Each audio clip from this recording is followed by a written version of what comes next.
I would just say if you're an executive listening to this, the only way that you can kill innovation is by trying to fit everything into a box and trying to figure out like what's right and what's wrong and not embracing experimentation. You have to get uncomfortable not knowing.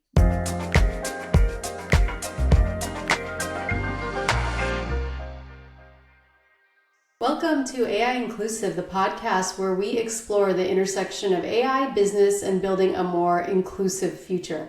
I'm Pallavi Sharma, your host and founder of WitOmni AI Marketing. So today's topic is all about building an AI-first company, and we have the perfect guest with us today, Ashley Gross. She's the founder of AI Workforce Alliance, and she's here to share her insights on making AI an integral part of your business from the ground up. With AI driving unprecedented change in industries, companies need strategies to integrate AI effectively, not just as a tool, but at the core of their operations. So, Ashley, can you tell us a little bit about yourself and how you got into this space? Sure. So I'm a tenured marketer. I started using AI back in 2020, specifically Jasper AI, and I had no previous STEM experience at all. So I never thought, data science, coding. I didn't have any background, so I never really thought much of it. I primarily found Jasper AI because I was trying to consolidate my 40-hour work week into a 15-hour work week and achieve the exact same outcome. I'm a firm believer that the future of work is outcome-based instead of hourly. So that was really my main goal. And the timing of it was really just because I found out I was going to be a mom. I knew I did not have, the clock was ticking. I knew I didn't have a lot of time to figure out how to consolidate that work week, but I wanted to do it. And so lo and behold, I started using Jasper. I started using it for the tasks that took up the most of my time that I hated doing. Fast forward to 2022. Pre-ChatGPT days still, and the CMO of the company that I worked for at the time had asked me if I wanted to play around with implementing AI into our organization. So I went from being an individual learner and contributor to scaling it out to over 100 marketers and then our sales team. And I developed over 25 AI use cases, but I think really the metric that I'm most proud of is within 3 months of implementing AI, we overachieved our pipeline target of 90 million and hit 115 million. And so after that, it was really just the doors were open. I saw the impact. I was able to communicate it and tie the impact to revenue. And I just really thought, okay, this is amazing, but we need to get this in the hands of businesses that could really use this to find solutions to business problems that have always existed and probably always will, so that we can kind of evolve the workforce to be AI enabled. And not just work for the sake of working, but work because we want to work and we find enjoyment out of it and there's a purpose to it. So that was a little bit about my journey with AI. Great. And so with AI Workforce Alliance, it's obvious that you're now taking your learnings and wanting to share them, right? And that's something Yes. I love about the AI community. The people that I'm interacting with, they're like ideal. There are these people that are not about just, I'm going to hoard, I'm going to, take information and keep it for my own benefit. There is so much heartfelt sharing of knowledge going on right now. So I encourage listeners, and LinkedIn's a great place. It's highly active. There's an amazing amount of information being disseminated. But tell us a little bit about, then how did you get into starting your AI Workforce Alliance? Yeah, I realized that through, gaining contracts and implementing AI through various organizations and various industries, that upskilling employees on how to implement AI was only half of it. And there was such a rapid failure rate of pilot projects that I was seeing happening. And it was primarily because nobody was looking at educating the employers and the employees. And so what I saw happening was employers thought that they had to bring in these specialists and these agencies, and they spent a lot of their budget on, use cases and innovation. And the moment those specialists and agencies left, everything crumbled again because nobody had actually learned what was needed in order to sustain AI implementation from an employer perspective. So they didn't know how to measure it. They didn't know what was possible. And so they didn't have policies in place and benchmarks, and they didn't intrinsically motivate their employees to get curious. So they would be eventually letting off all of these great employees and bringing and hiring in AI specialists and not actually understanding and learning AI and just spending a ton of money and not really understanding what impact was happening because of it and not able to quantify it or qualify it. And so really for me, it was, okay, employees are ready. Like they want a different career path. They want to excel 5 years into the future instead of taking, 7 to 10 years. Maybe they want to change industries that they work in or positions. But it's the employers that really need to be held accountable. And so with the AI Workforce Alliance, there's a partnership with chiefaiofficer.com for a reason, because we're not only saying, listen, if you just want to get curious, come into this community. We've got 3 tutorials we'll teach you every single week. You get free access to, so many LLMs available to you. But now it's take your specific domain expertise that only you have and get certified in that specific domain. So become a chief marketing AI officer, become a chief revenue AI officer, and then use that instead of waiting on the market to correct itself and start putting up these job listings, because they will eventually. Use that to your advantage and go after the contracts, go seek fractional work, go pitch that role, because you have the skills and you now have the experience and the certification and the qualification to go do that. So it was really just like a rage founding moment, if you will. Jenny K. Pollock coined that term, and I love it. It was just a really rage founding moment where I was like, we're not doing this anymore. We're not going to lay people off because they're not, meeting these expectations that employers don't even really know how to fully articulate. And we're also not going to wait for the market to correct itself, because these job positions are going to be around and nobody's guiding the ship. So let's just step up and guide it ourselves. And that way we have a little bit more control of AI and these tools and data security and privacy and how it all ties into our careers. Amazing. And yeah, I'm a big fan of Jenny K. Pollock. She's one of the founders of Women in AI. And when I started to take AI more seriously in terms of, building, I think we both were on a similar path when we connected. I used AI to basically experiment and say, can I build my business with it? And I was able to do so within a matter of weeks. And I think you say within a matter of 10 days. And if you have that background, right? Like you have the background knowledge of business, AI, or whatever your skill set is, right? AI can just 10x it. I know everyone says 10x it. It's probably more. That's like 100x it. I was done. I've done this, the old way, the traditional way. It takes so long. And using AI, I was able to do, product strategy, marketing strategy, brand strategy, all of the content. It just took a couple of weeks, and I was truly like mind blown. And so I know I've become a huge evangelist, and then I saw that you did something very, very similar. And then Women in AI, as I mentioned, is just an amazing organization where they're about elevating the voices of other women. And some of our other podcasts, we discuss this. Why is it so important that women and minorities really take advantage of the AI revolution? As we know, there's a lot of disparities at the top in terms of, who's at the helm, and AI is going to really open up opportunities. However, you have to grab those opportunities as well. And so I think kind of what you're doing is so tremendously important, because you're sharing this information for free in places like LinkedIn, and then you also have your job where you're going into companies and helping upskill people. So that's kind of tremendous. So why do you believe that creating kind of an AI first or AI at its core business is so critical for future success? Because no matter what business vertical industry we're looking at, we see the same issues pop up every single time, which tells me that there's a process that can be put in place to prevent businesses from failing for the same reasons we've seen them fail. And what I mean by that is, there's always 3 business problems I see in every single company that I go into. And it's lack of clean and enriched data without relying on third-party tools. It's lack of insight into the customer journey, or it's long sales cycles. And so looking at those 3 problems and understanding that every single business has them, being AI enabled means, okay, if I have to complete this process more than twice, there's an AI tool that can help me streamline this. If there is a process that I hate doing that prevents me from being a strategic thought leader and just being a creator, there's an automation tool that can take the place of that, so that I can do what makes me uniquely human and sell, because selling is human to human. And so at the end of the day, it's AI enabled is how can we use the technology to solve the problems we've always had and always seen in businesses, as opposed to just buying the technology and hoping it fits into our narrative and into our story and just trying to like shiny sticker syndrome everything. Oh my That's gosh. really what it means.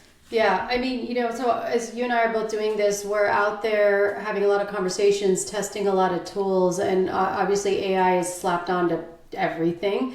And I know for me, the companies that I feel like that have put AI as kind of like okay, we have to get AI on there, so ship a feature, make it connected to AI, and now we have AI. And every time I use one of those features at large companies, it's really frustrating experience because you can tell it's not thought out, it's not natural, and I feel like I could just get my time back, honestly, after spending some time. And these are some tools, I won't mention them by name, but that are otherwise very, very good, but they just don't get it really with AI. And then there's a whole suite of tools cropping up. Like I love using Fathom, for example, for meetings and taking notes. The AI there is it's amazing because for those of you who don't know what Fathom AI is, it's a tool that you can integrate with your Zoom or any of your meeting softwares, and it takes notes, but it doesn't just take notes. It can give you different versions. So if it's like a one-on-one meeting or if it's a sales call, so it'll give you a summary. You get a linked recording, and you also get action items. So there's a use of AI that has saved me so much time. I use it, and it's why I'm able to be kind of agile at this point and bring my solutions cost efficiently to my customers is because of tools like that, right? A recent one that I've been talking a lot about is Napkin AI. I don't know if you've used it, but it's basically what it sounds like. It's like an AI version of a napkin. And so you go onto it, you input, whatever you want, and you can have links, and it creates visualizations that are really, really on point. And there's a thing that pops up that basically lets you decide what do you want that visualization to look like. And I recently created it to do a future of AI in the workplace report. It took me just minutes to put it together because I got all the content from ChatGPT. I asked it for sources, threw it in a Napkin AI, and next thing you know, I have this amazing report. So that's how you want to be able to use AI. And I think something else that I'm realizing is people that are within organizations trying to do their day job, they don't have the time to keep up. Like the technology is genuinely coming out so fast. I've never seen it come out this fast, right? All these changes. And so working with people, I'd say to soft pitch like yourself or myself that are immersing ourselves in these changes is a much more efficient way to go than try to just completely learn it yourself. And so your point that you said earlier about coming in and just teaching people how to use ChatGPT and leaving, that you're not going to succeed, right? You need to go a little deeper into that. So could you, help guide our listeners a little bit more about that, like the importance of really how can you partner with the right people and the right tools to make AI work for you, and understand it's not a magic wand, it's not a one size fits all. Would love to hear your thoughts. Yeah, I would say, I'll speak from my personal experience only. You have to put in your reps. This is technology like everything else, right? But also you have to first learn about it, and then you experiment with it. And then you create your own workflows, and then you form a strategy. And this can't be rushed. I think you have to start slow in order to innovate fast. And what I mean by that is, from 2020 to 2022, it was just me experimenting, testing over 167 AI tools. It was me creating workflows, condensing everything down, forming my use cases and pre-AI and post-AI metrics. And then from 2022 to 2024, it was rolling this out to a whole entire marketing organization and a whole sales organization, and having these conversations with the board of directors for that company on what I'm doing and why this ties into the business and benefits the business in terms of ROI. And then from there, it was really like, okay, I put in my reps, I understand, I've experimented, it's not an overnight success type of thing. I was like, okay, I'm ready to form a strategy, because once you have a formula down, then you can copy and paste it regardless of the business that you're working with. And so what that looked like to me is I need to partner with a reputable, accredited organization that is already doing the training, and then take my experience with actually rolling it out to an organization, vetting these AI tools, creating the IT policies, creating the usage policies, and create fellows and apprenticeships so that people can take these certifications and then work underneath of me so that they are fully capable and they are now trained and they're experimenting. You have my hand to hold you and guide you for when you run into your first issue, because it is technology, it's going to make mistakes, so that it's not so scary, because the fear of failure and the fear of the unknown often holds people back.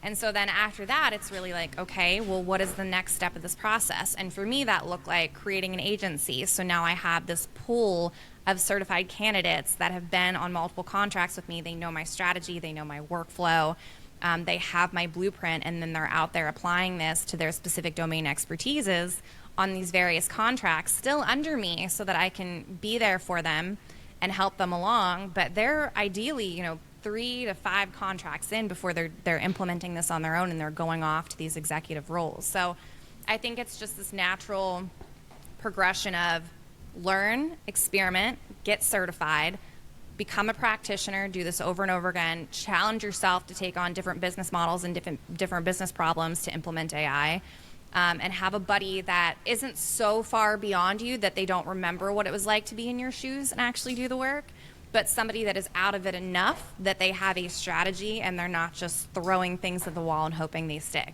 And then after that, you really just get more comfortable in your learning experience. But it's, part book work and part you just got to get out there and do it and have someone that's done it with you. Because it's a completely different thing to learn it, and then when you're actually implementing it in an organization and you're getting the COO to sign off on, if anything bad happens with this AI tool, you are responsible. That's a lot of pressure for a lot of people, and understandably so. So that's why I say have a buddy that's actually done this, that is in your network and that you are a fellow or an apprentice of, so that this does not hinder your ability to innovate, because it shouldn't. Yeah, and that's brilliant. I love that, because as I'm listening to you, it's almost like there is a need. You've created almost a new role, if you will, that's required. It's not trademarked yet.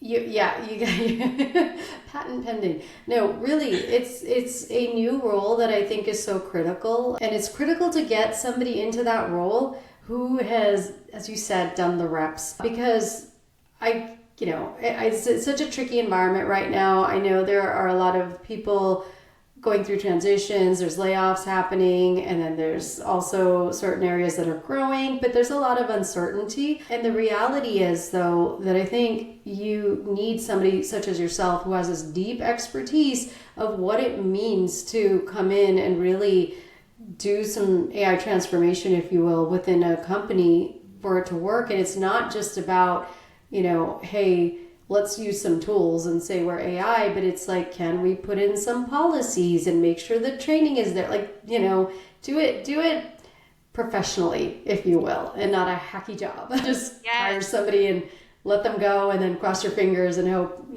AI sticks internally. Yes. Yeah, absolutely. Ethical use of AI, it is not a luxury anymore. It's integral. Like, it is your brand. You are representing customers. They don't care what your tech stack is. You are an extension of them. So you don't get the luxury of not caring about these things anymore. I used to joke that security is not sexy, but someone's got to do it. And now I don't even tell that joke. I mean, I know I just referenced it, but I don't tell that joke, because it's like, if you don't take that seriously, regardless of AI implementation, you're not going to have a job for a very long time. So why don't we take this moment while you're learning about this new technology to take it seriously and apply it?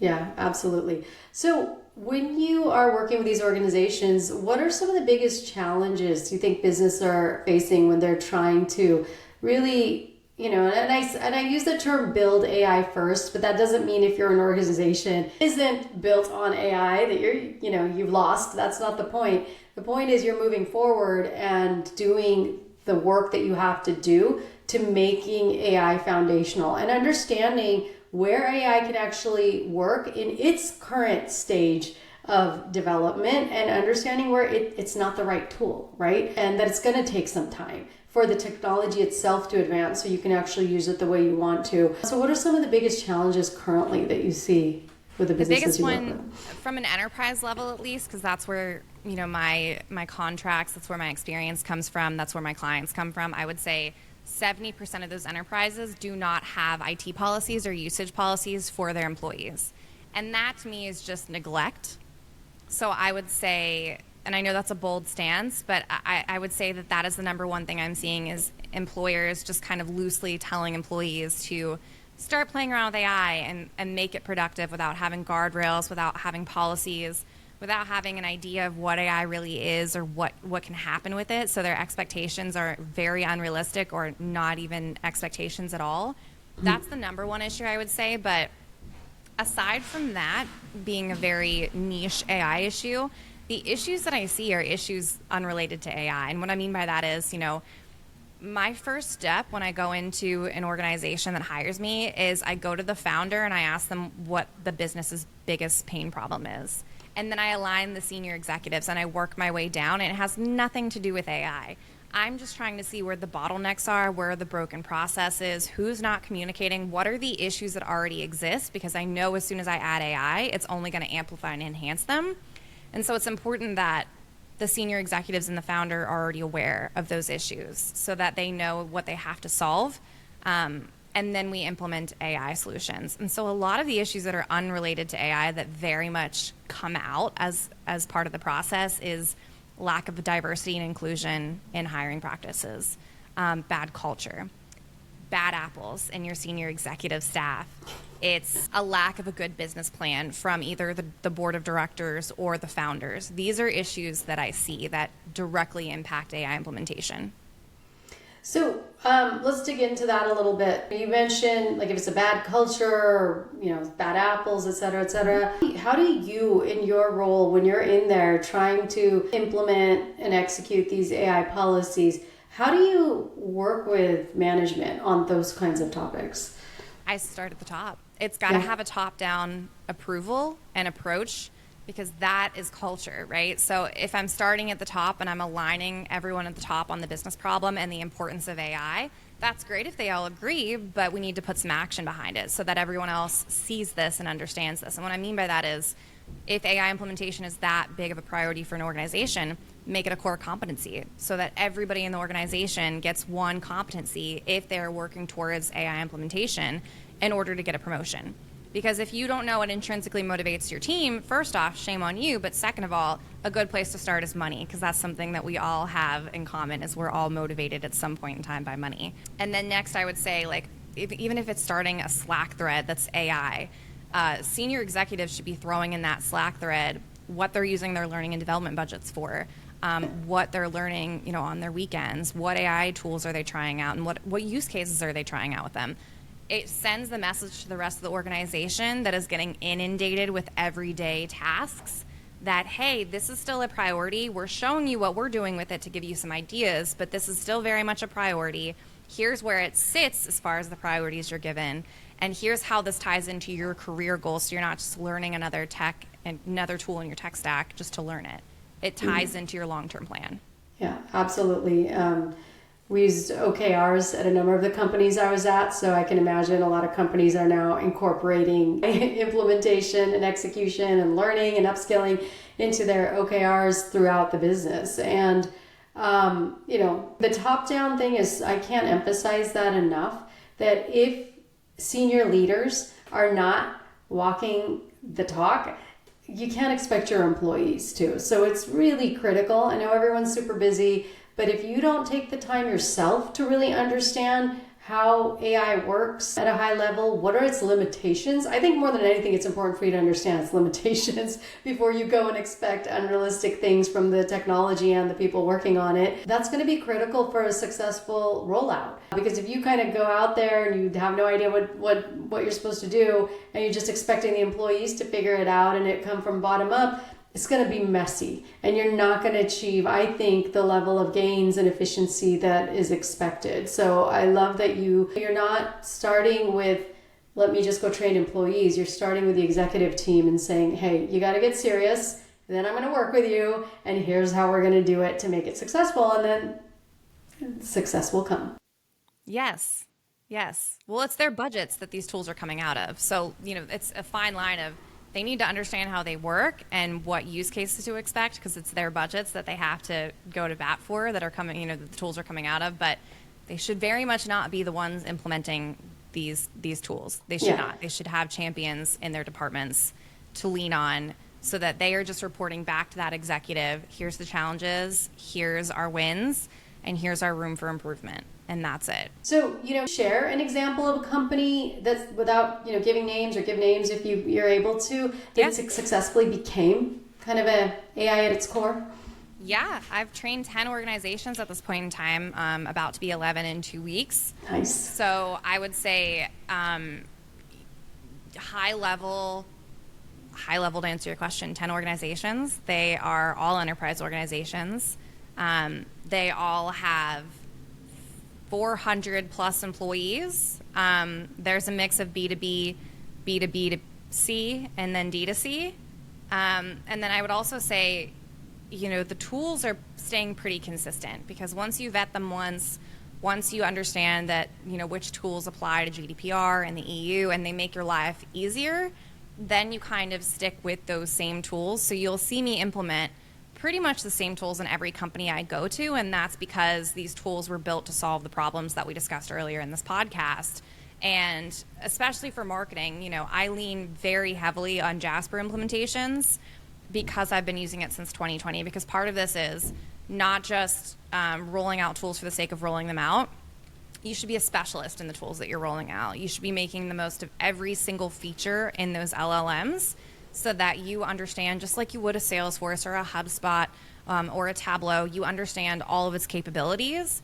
And ideally, every tool I add to a tech stack, I'm able to take away 2 or 3. So then the budgets, free up. People aren't having to onboard new employees to like an 11 tool tech stack, which is absurd. And as far as success with those companies looks like, I've even seen, I would say the smallest amount of time for success I've seen is the D2C company that I implemented AI for. We saw a jump of 348% in high intent traffic within 48 hours of AI implementation. The longest success story was 6 months, and that was overachieving pipeline of that was a 3-month one. So it took me 3 months to overachieve 90 million and hit 115. The longest one was 100 million in revenue, but it all converted, and it was aiming to solve the long sales cycles. And I think I could have done it in a shorter amount of time. It was just lack of clean data in multiple CRMs and having to map it out and clean it and consolidate this, because this was for a global company. But still, 6 months and 100 million in revenue that actually converted is pretty wild. Yeah, that is amazing. And yeah, the data, I don't even want to get into it. I feel like not having the right data, not having the clean data, that's just been the bane of every organization's existence for many, many years. And some of the issues are that we just keep collecting more and more data, right? And it's just like that we're drowning in data, but with these systems not necessarily being interconnected. And that's another area where AI is going to continue to just, I feel like, solve a lot of problems eventually. Yes.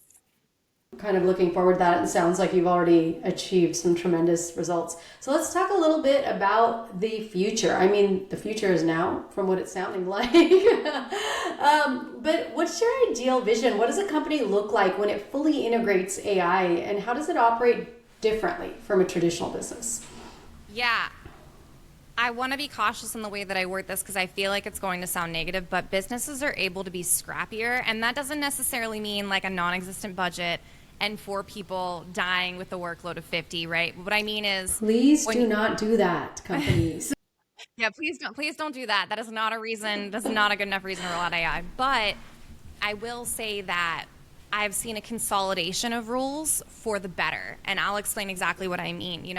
Instead of having a content writer and an editor and a social media manager, I've seen these roles consolidated to be AI enabled so that one person can do all of those things, and not just for a fraction of the cost, right?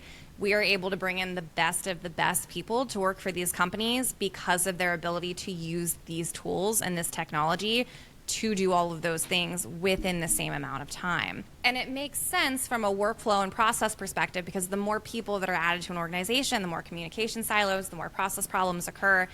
And so if you can start to consolidate these roles, like if we look at a marketing organization, for instance, instead of having, everyone sit under the VP, and then having maybe like the head of product marketing, the head of customer marketing, the head of content, and then PR and communications, these can be grouped together, because ideally everybody should be understanding why writing a product marketing first content piece is beneficial, and have the visibility into customer marketing to know which customers need to be pinpointed and can be thrown into those assets. So I've seen lots of consolidated roles. I've seen lots of consolidated departments that take more of the pressure off of the senior executives because they run really well without those senior executives having to micromanage and constantly do those weekly check-ins. I've also seen lots of new roles open up, which I'm really excited about. We're seeing the highest amount of CMO turnover that we've ever seen. And I feel like that's because CMOs especially get dealt a really hefty hand. And I've seen AI be one of those things where they're thrown at CMOs under this, realm of digital transformation with no expectations, no guardrails, no plan of action, no strategy. And the CMOs are burnt out. They don't want to be in charge of all these things, and they shouldn't have to be in charge of all these things. This is great opportunity for employees to work their way up way faster and take the pressure off. So instead of having a full-time CMO, maybe you have a fractional CMO, or maybe you just have a fractional VP. Because why would you need a CMO and a VP and a 20-person, organization if you can run with less people and save money and only bring in fractionals if needed for very specific strategic tasks, instead of giving them busy work and having them manage a ton of people? That's not meaningful work. I don't know any CMO that wants to do that for the sake of doing it. But they do want to come in for new projects and new challenges, or take a new product to market. So just using the best parts of people and what they genuinely enjoy doing from a strategic perspective is overall how I have seen the future and continue to see the future going. Amazing. And I did not tell you to say that, because that's exactly what I'm doing with Wit Omni AI Marketing. I've been a marketing executive for many, many years, working at global companies. And a lot of my job, wasn't the fun marketing. It was the management and the admin and less than creative work. And so for me now, it's like I feel like chains are off, and I get to really work with people who want to go fast and understand it and embrace it. And I'm able to just take advantage of all these insane advancements to benefit these organizations. And so, I'm living exactly what you said. And listeners, I did not tell her to say that. That's what the future work's going to look like. So we're going to wrap up soon, but I do want to hear from you. So what do you think the societal changes are going to be as it becomes more widespread? And I'm going to challenge you a little bit. So going off script. So you've talked about what's going to happen at the enterprise level, where there might be some downsizing, right, of some of these departments. What do you think the opportunities are going to be there? Because if you're in a marketing department, you might feel threatened, like, oh my gosh, AI is going to take my job. And it seems like it might, but there's a silver lining, because there's going to be a ton of growth. Yes. What do you think the upside is for people? Way more upsides than downsides, first of all, let me just say that. But also, we've been really restricted, right? Like, even though companies don't offer pensions anymore, like, we've restricted ourselves because we've been trying to fit into like what the market has to offer. And I think that AI as a disruptor naturally just breaks down those barriers in the best way possible. So now you don't have to be a full-time employee of one company. Maybe, you take it upon yourself because you don't want to subscribe to this like one-time bump in pay at a perfect business. Maybe you want to do contract work so that every 6 months you are constantly negotiating your pay, you're constantly learning and moving up, you're making more money. Maybe, and this is a very big proponent of why I did it, you want outcome-based pay instead of hourly, because that is the definition of getting rid of busy work. If I can achieve the exact same thing that you want me to, and you gave me a deadline of 6 months as a 9-to-5 employee, right? And I can do it in 3 months as a contract worker. And instead of making the hourly wages, I make 10% of whatever I help you generate. One, it's less risky for the businesses, because in order to pay you, they have to make money. So you're results driven, but you're also getting rid of this culture of like the tip pull, right? Like, if everyone's ever worked in customer service, you know how terrible a restaurant is when they tip pull versus when every single waitress takes on their own tables. There's more care, there's more value, there's more of a motivation to do better and knock it out of the park. When you're doing this tip pull of paying, employees hourly, you are literally telling them, hey, you're going to get paid every single hour. Do a good job. Okay? Great, Yeah. cool. Like that's not the message you want to send to employees. You're not getting the best, the best employees, and they're not top tier talent. You're just kind of taking a shot because you're setting these realistic, unrealistic low standards. So I see it being outcome-based pay instead of hourly. I see more fractional work opportunities. I see more job titles emerging that did not exist before. And then I also see, if we're solving those 3 business problems, like I said, that I see everywhere, well, then what are the new problems we get to solve, right? Like, how exciting is that? If we solve these 3 problems that every business has historically ever had, then we create new problems that need new solutions and new people with credentials to solve those problems. So now we're not just talking about opportunities for employees, we're creating industries. We're creating a whole entire new sector. Right. That is what I see coming. Awesome. I mean, one of the changes that I had when I left my corporate role and, decided to basically immerse myself in AI is made a mental shift that I'm just going to be a student again. And oh my God, it's been amazing. It's been so amazing to think of like, I'm just a humble student. I'm going to learn everything and then I'm going to share it. And, help companies make money and drive results while I'm at it. So that is a really reinvigorating, and I know generative is used with AI, but it's very generative from a human perspective to approach things that way, where it's instead of like you're clocking in, clocking out, you have all these expectations, you're generally exploring, there's a lot of creativity involved. And so I personally am so invigorated by what I'm seeing, and I hope more and more people take the leap, as you said, become contractors, build your own business. This is going to be a tremendous opportunity, as I keep saying, for women and minorities who are often not the first to get those top CEO jobs. Well, here's your chance. They say the first solopreneur billionaire is going to be born with AI. So here you go. Like, here's your chance. Take it. And so any final thoughts? I would just say, if you're an executive listening to this, the only way that you can kill innovation is by trying to fit everything into a box and trying to figure out like what's right and what's wrong and not embracing experimentation. You have to get uncomfortable not knowing. That is curiosity and just figuring it out and keep going, because you will get there. And then if you are someone listening to this that has your own business, like you said, I think the older we get, the more responsible our dreams become. And that sucks. That shouldn't be the case. This is a great time to go back and dive into those dreams that you used to have that you didn't know were possible, and use this technology to make those things possible. And then if you're an employee, who hasn't made it to an executive and you don't really know if you want to pivot and create your own business, I would just say the days of looking at a job role and having to have like 10 years of experience when it's not really required, and we've all seen those bogus job descriptions, those are about to come to an end, because if you can actually show and communicate these tools solving problems, and the executives that actually have on paper those 10 years of experience or whatever the job description says, you're going to go further than they can, because you know how to do it and communicate it, whereas they just know how to talk about the idea of it.